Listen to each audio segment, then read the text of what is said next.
నేను వేసే పాచికలు చూసి అందరూ తికమక పడాలి. నా పాచికల మాయాజాలాన్ని చూసి అందరూ తబ్బుబైపోవాలి. ఇప్పుడు నేను వేస్తున్న ఈ పథకంతో పాండవులంతా సర్వనాశనం అయిపోతారు. దీన్ని ఎవరు అడ్డుకోలేరు. మావయ్య గారు, మీ ఉత్సాహమైన మాటలు నన్ను కూడా ఉత్సాహపరుస్తోంది. కాస్త మీరు ఏం పథకం వేశారో కాస్త వివరంగా చెప్తారా మాకు? మేనల్లుడు, నువ్వు నన్ను తప్పకుండా నమ్మొచ్చు. ఇలా చూడు, ఆ నదిలో వృద్ధ మానవుణ్ణి చూసావు కదా? ఈ రోజు అతను పాండవుల్ని తన సేవకులుగా మార్చుకుంటాడు. ఇక అప్పటి నుండే పాండవుల అంతము ఆరంభమైనట్టుగా. అయితే సరే, ఇక నేను వెళతాను. ఎవరు నన్ను చూడకూడదు.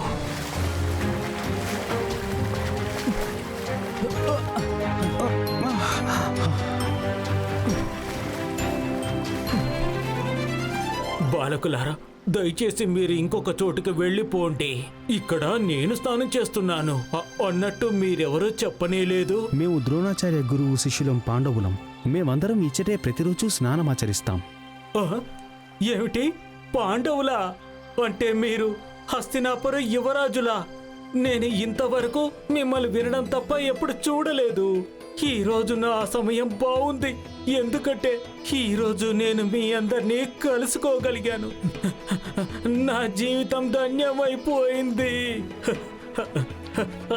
సేవకుడా, సేవకుడా, త్వరగా రా సేవకుడా, పాండవులు వచ్చారు.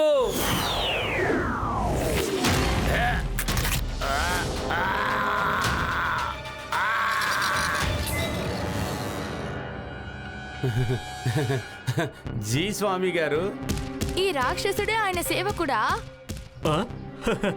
అవును బాలక, ఇతని చూసి మీరేమీ భయపడనవసరం లేదు. సేవకుడా, ఇదిగో వీళ్ళని కలువు. వీళ్ళు హస్తినాపురానికి యువరాజులు. దయచేసి వీళ్ళ ఆహారానికి ఏర్పాట్లు కొనసాగించు. త్వరగా వెళ్ళు వెళ్ళు. మీరు మా కోసం చూపించే మర్యాద కోసం చాలా ధన్యవాదాలు. కానీ ముందుగా మేము స్నానం చెయ్యాలి. యువరాజా, మా ఊళ్ళో ఒక ఆచారం ఉంది. ఎవరైనా రాజులు మహారాజులు ఇక్కడికి వచ్చారు అంటే మేం వాళ్లకు ఈ విధంగా ఏర్పాట్లు చేస్తాము. నేను మీకు ఏదైనా ఆతిథ్యం ఇవ్వాలి అనుకుంటే మీరు నిరాకరించరు కదా? మేము ఆశ్రమంలో కేవలం ద్రోణాచార్యుని శిష్యులుగానే ఉంటున్నాం. కానీ తమరు మర్యాదపూర్వకంగా ఇస్తున్న బహుమతిని ఖచ్చితంగా మేము కాదనకుండా స్వీకరిస్తాం. మీరు తప్పకుండా స్నానం చేసి ఆశ్రమానికి వెళ్ళిపోండి. నా ఆతిథ్యం మీకు అక్కడే అందుతుంది. సరే, ఇక నేను బయలుదేరతాను. నా ఆతిథ్యం స్వీకరించినందుకు మీకు కోటి కోటి ధన్యవాదాలు.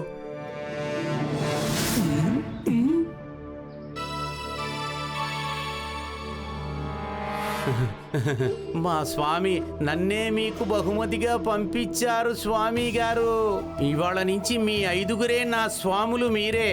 ఏమి కావాలన్నా నేను మీకు చేసి పెడతాను. ఏమిటి? కానీ మిమ్మల్ని మేము ఇక్కడ ఉంచలేము. కాబట్టి మీరు మీ పాత స్వామి దగ్గరికి వెళ్ళిపోండి.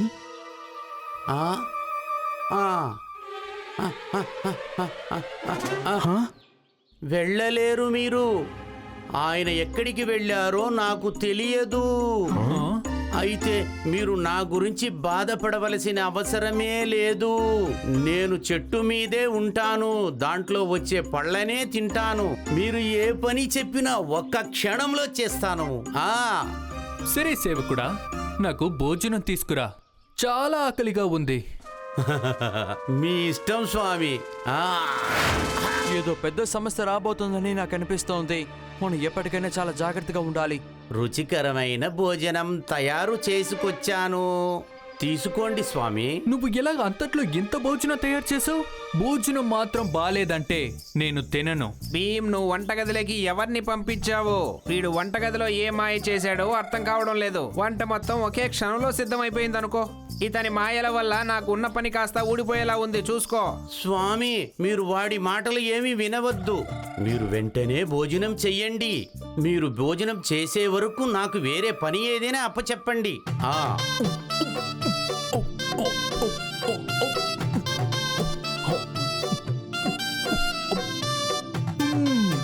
భోజనం చాలా రుచిగా ఉంది. ధన్యవాదాలు సేవకుడా, నా కడుపు నిండిపోయింది. ఇప్పుడు ఏం పని లేదు. నువ్వు వెళ్ళి విశ్రాంతి తీసుకో.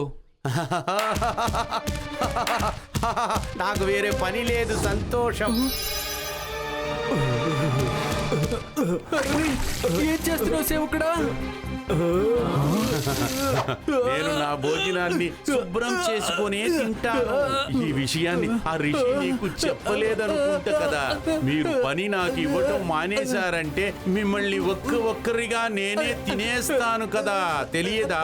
నేను మిమ్మల్ని శుభ్రంగా స్నానం చేయించే తింటాను నేను. ఆగు సేవకుడా, మేమందరం మీ స్వామే కదా. భీముడు పని చేయకపోతే ఇప్పుడేంటి? మేమున్నాం కదా. వెళ్ళి ఆశ్రమాన్ని శుభ్రం చెయ్యి.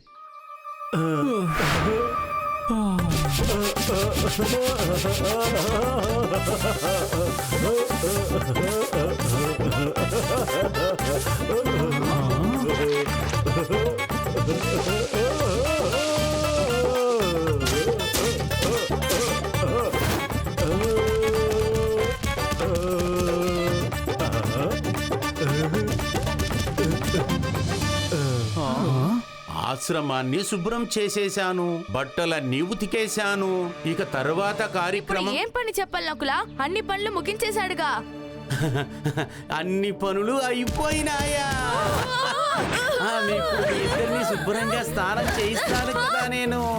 దాని తర్వాతే నేను మిమ్మల్ని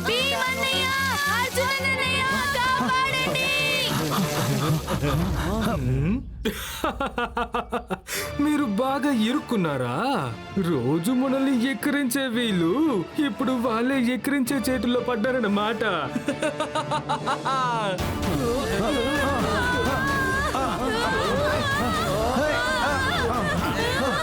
ఎలుకల బోన్లో ఎన్ని ఎలుకలు ఉన్నాయో వెళ్ళి చూసిరా. పో, త్వరగా వెళ్ళు. పో.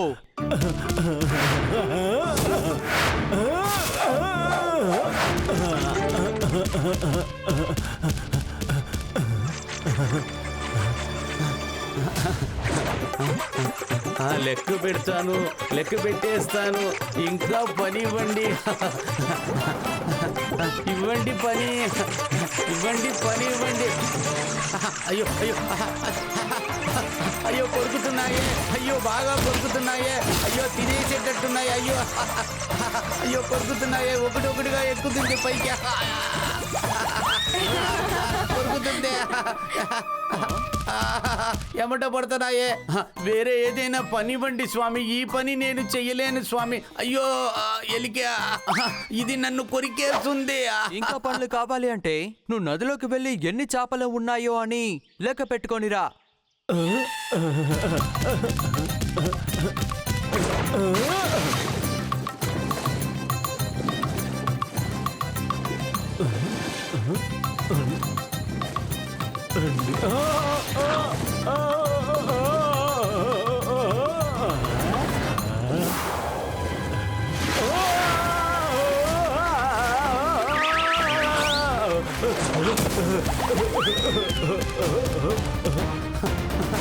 స్వామి, స్వామి వేరే ఏదైనా పని ఇవ్వండి స్వామి. మీరందరూ తెలివితేటలుగా కలిసిపోయారు స్వామి. ఒకటి అటు వెళుతుంది, ఒకటి ఇటు వెళుతుంది. ఒకటి లెక్క పెడితే ఒకటి అటు వెళ్ళిపోతుంది. ఈ పని నేను చెయ్యలేకపోతున్నాను స్వామి. నా ఒళ్ళంతా కొరికి పారేసిని స్వామి. ఇక్కడ చూడండి. నాకు వేరే పని ఇవ్వండి స్వామి. నువ్వు మా సేవకుడివి. ఈ చిన్న పనులే నువ్వు అసలు చేయలేకపోయావు. మిగతా పనులని ఎలా చేస్తావు? ఎందుకంటే ఇప్పుడు నువ్వు లోపలున్న గదుల్లో అంతా దోమలు లెక్క పెట్టాల్సిన పనుంది. ఆ తర్వాత పాము పుట్టలో నువ్వు చెయ్యి పెట్టి పావుల్ని లెక్క పెట్టాలి. ఆ తర్వాత మళ్ళీ ఎలుకల బోన్లో చెయ్యి పెట్టి ఎలుకల్ని లెక్క పెట్టాలి. ఆ తర్వాత చాలా ఆపు బాలకుడా. మీరందరూ కలిసి నన్ను వెర్రివాణ్ణి చేస్తున్నారు. ఇంక మీదట నేను ఏ పని మీకు చెయ్యను. యుద్ధం మట్టికే చేస్తా. యుద్ధం మట్టికే.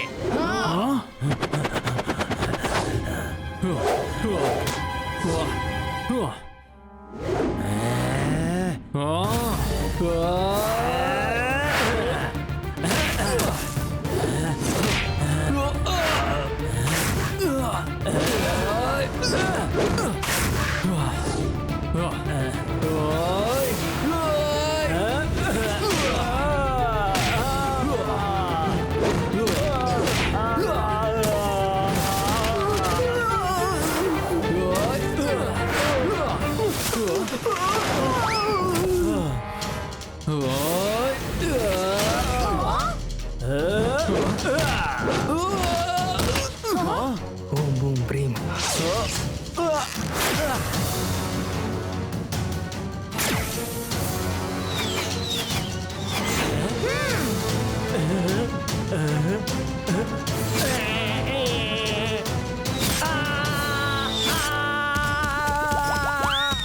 ఎక్కడికి పారిపోతున్నావు సేవకుడా? పాముల్ని లెక్క పెట్టాలి. నా వల్ల కాదు. ఎన్నికల గోడలో చేయి పెట్టాలి. కుదరదు. కుదరదు. స్వామి మాట విను సేవకుడా. కుదరదు. కుదరదు. అలా అయితే చేతులతో చోలు పట్టుకొని గుంజలు తీస్తా పరిగెట్టు. వదిలేయండి, నన్ను వదిలేయండి. నన్ను వదలండి. వద్దు. వద్దు. నా ఉద్యోగం పోలేదు, నా ఉద్యోగం పోలేదు. ఈ రోజు అందరికీ పాయసం చేసిస్తాను.